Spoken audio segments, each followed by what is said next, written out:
Hi guys! Hi everyone! Good evening! This is Manay Gina and welcome back sa aking YouTube channel.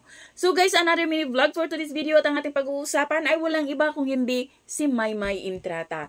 So guys, ayun nga, first time na nag-celebrate si Maymay ng Halloween party sa LA at kasama si Joaquin Enriquez, ang kanyang bagong boyfriend.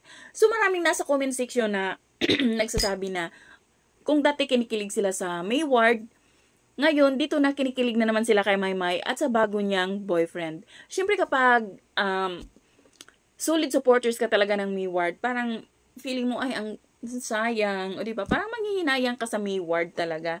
Na sayang na hindi sila nagkabalikan, di ba?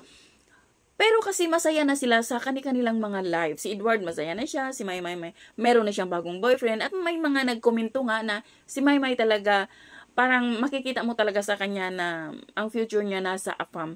Kasi 'di ba Canadian yung ex niya, tapos si Edward naman 'di ba half din, may dugong bughaw din. O ito din si si Joaquin Enriquez, ganun din, half din.